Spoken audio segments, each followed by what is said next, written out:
ചെറുപ്പം മുതലേ പോകാൻ ആഗ്രഹിച്ച ഒരു സ്ഥലമാണ് തിരുനെല്ലി അമ്പലം. എന്തോ ഇവിടെ വന്നിട്ടും കൃത്യസമയം അവിടെ പോകാൻ പറ്റിയില്ല. എന്നാലും പോയേ പറ്റുന്നില്ല ഒരു വാശിയിൽ 12 മണിക്കായാലും ഞാൻ അടുത്തേക്ക് പുറപ്പെട്ടു. മാനന്തവാടിയിൽ നിന്ന് ഏകദേശം 24 കിലോമീറ്ററാണ് ഇവിടത്തേക്ക് വരുന്നത്.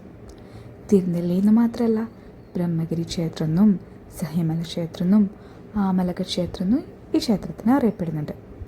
30 കരിങ്കൽ തൂണുകൊണ്ട് താങ്ങി നിർത്തപ്പെടുന്ന ഈ ക്ഷേത്രമില്ലേ, വരടികമല, കമ്പമല, കരിമല എന്നിവ കൊണ്ടാണ് ചുറ്റപ്പെട്ടിരിക്കുന്നത്.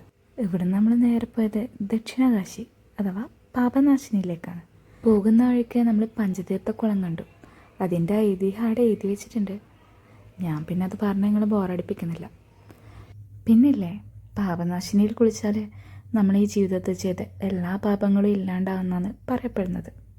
പിന്നെ നമ്മൾ പോയത് വേനൽക്കാലത്തായതുകൊണ്ട് പ്രത്യേകിച്ച് വെള്ളമൊന്നും കണ്ടില്ല. കുറച്ചും കൂടി മേലോട്ടെല്ലാം പോകണമെന്ന് തോന്നും. പിന്നെ നമ്മൾ പോകാൻ നിന്നില്ല. നട്ടുച്ചക്കല്ലാണ്ട് രാവിലെ ഇവിടെ വരണമെന്നുള്ള ആഗ്രഹം ബാക്കി വെച്ചുകൊണ്ട് ഇനി അടുത്ത സ്ഥലത്തേക്ക്.